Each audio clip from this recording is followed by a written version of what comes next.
现在的洗脑有多厉害？首先，洗脑和教育有什么区别？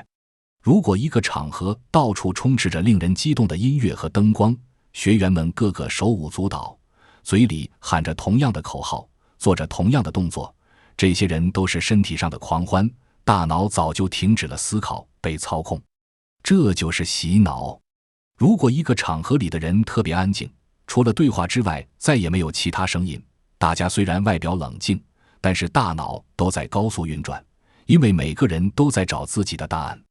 这就是教育。洗脑的本质就是用肢体上的狂欢去代替大脑的懒惰。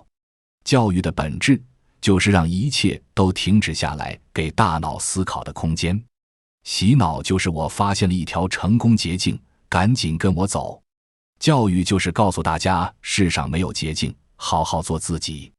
开始今天的节目之前，欢迎大家订阅我的 YouTube 频道，打开小铃铛，才不会错过更多精彩内容哦。我很牛逼，你们都要来听我的课，最好你们从此什么都不用干了，都去卖我的课，我给你们提成。这就是洗脑。我们一起学习，共同进步，然后大家回去后都能比之前做得更好。今后可以偶尔再来这里看看，这是教育。掌声在哪里？听懂的请掌声。这是洗脑。大家各自安静思考，各自寻找自己的答案。这是教育。不要想那么多，跟着我就有肉吃。这是洗脑。你需要找到你自己，这是你强大的前提。这是教育。要成功，先发疯，头脑简单往前冲，这是洗脑。没有认知坐标和深度思考之前，一切的努力都是无效的。这是教育。洗脑是通过各种干扰，不让大家思考；教育是通过各种帮助，启发大家思考。洗脑让人盲从，成为别人的工具；教育让人思考，成为自己的主人。那些洗脑的培训的机构，最擅长的就是洗脑能力，他们擅长通过影音、灯光、声效、演讲、案例等综合手段，组建一个梦幻的场景。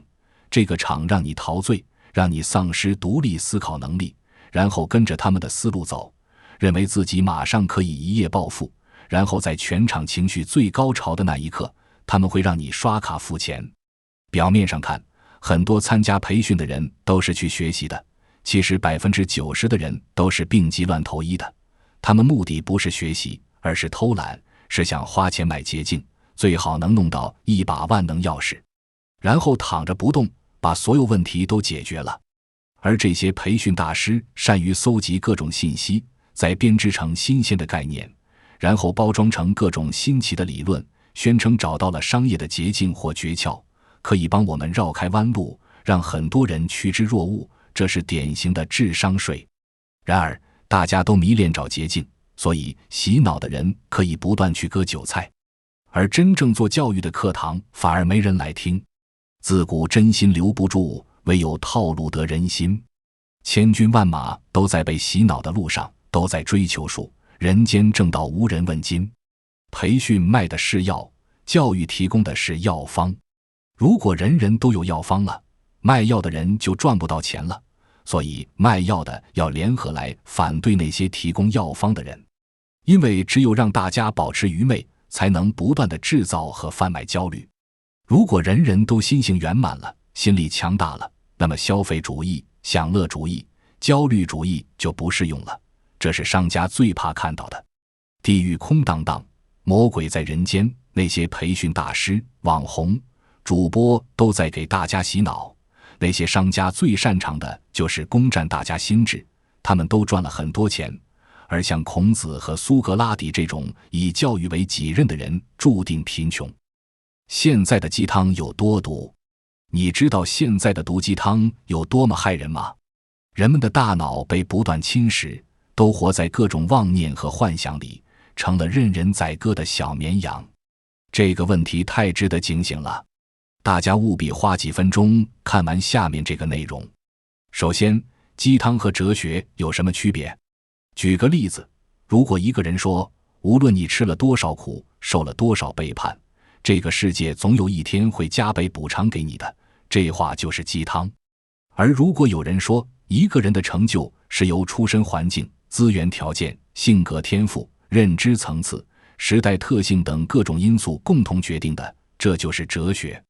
鸡汤的套路就是情绪安慰，因为很多人在现实中已经是千疮百孔了，但又无力改变命运，还不愿意去主动学习和思考，于是特别需要找到一种心灵寄托，抚慰自己脆弱的内心。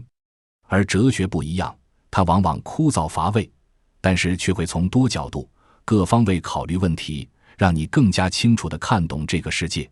如果你想改变，就得刻苦和努力，但是因为这个过程太艰辛，真相也太残忍，很多人不敢去面对，干脆就知难而退了。哲学是看到真实的世界，而鸡汤是一种泡沫和幻想。这就是为什么鸡汤容易受欢迎，哲学变得小众的原因。为什么越来越多的人都喜欢喝心灵鸡汤？一语道破天机，因为绝大多数人都吃不到鸡肉。绝大多数人在现实中早已是千疮百孔，但又无力改变，或者说没有足够的勇气去改变现状，就开始寻找心灵寄托。他们既然吃不到鸡肉，就只能去喝鸡汤了。既然现实中一塌糊涂，就转而去心灵鸡汤中寻找安慰。这就是人性的补偿原理。当人在一方面无法获得满足感的时候，只能去另外一种东西里去补偿回来。因此，互联网上最流行的内容，不是最有价值的内容，而是最能给大家带来精神安慰的心灵鸡汤，或者是各种让人上瘾和情绪化的段子。因为太多的人需要被疗愈，那些被刷爆的短视频基本上都是这个调性。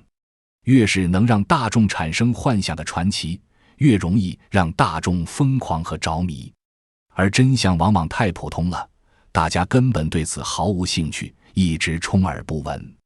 绝大部分人追求的并不是真理，而是各种情绪安慰，各种心灵鸡汤，各种被编织的哄骗。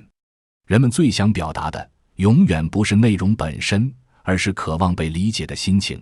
人们最想得到的永远不是价值，而是安慰。人们最想看到的永远不是真相，而是希望。也因此，很多商家、网红、主播拼命给大家熬制鸡汤，给大家调制心理抚慰剂，让大家陶醉。最重要的是，在这个过程中还能实现巨大的商业价值。因为当一个人被抚慰的时候，智商降低 50%， 这是你说什么他们就信什么，你卖什么他们就买什么，完全被你牵着鼻子走。很多人都是身体上长大的婴儿，他们看起来是成年人，但是心理年龄非常小。他们的最典型特征就是不愿意吃成长的苦，于是就只能吃生活的苦了，被一茬又一茬的收割。世界上只有 1% 的人能看到真相，他们冷静而理性，引领了社会的发展，是世界的操控者。而剩下的 99% 的人从来就没有想过要学习，只想尽快找到捷径和诀窍，最好能一夜暴富，或者想让你能给他一把万能钥匙，然后就可以解决所有的问题，最好躺着一动不动，所有的好事都来了。这是典型的偷懒，他们的宿命就是被收割。既然大众都活在假象里，那么要想在世上取得成功，真正的逻辑是什么？请记住下面这8个字：看清真相，制造幻想。这就是一切商业、政治、艺术的核心要领。大众从不想要真相，他们只是渴望被理解、被认同。所以千万不要用你认为的真相强加于人，你只需要理解他们目光的狭隘，看清真相之后就去制造故事和幻想，让他们沉迷，你就能大获成功了。这就是每一个商人、企业家、艺术家、创作者、政治家必备的本领。对这些人最大的负责，就是让他们永远沉迷下去。比如有句话是这样说的：千万不要去欺骗一个女孩子，除非你能欺骗她一辈子，就是这个意思。我们最大的挑战是如何给残酷的真相穿上一层糖衣，让这些迷途的大众吃下这片甜甜的药，给他们看到希望，而不是看到真相。切记，大众是不能活在真相里的，而是需要活在希望里。他们一旦发现了人生没有希望了，才是真正的绝望。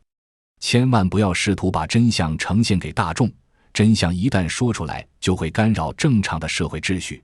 这些人根本没有必要知道那么多真相，拧成一股绳，埋头干活就行了。他们如果知道的太多，看到的太多，想的太多，反而会消散社会的合力。其实人生的意义不是追求真相，而是要看透世界的真相后依然热爱它。那些能够带领大家看到希望的人，才是这个世界真正的英雄。好了，今天的故事就讲完了，欢迎大家订阅我的 YouTube 频道，打开小铃铛，才不会错过更多精彩内容哦。再会。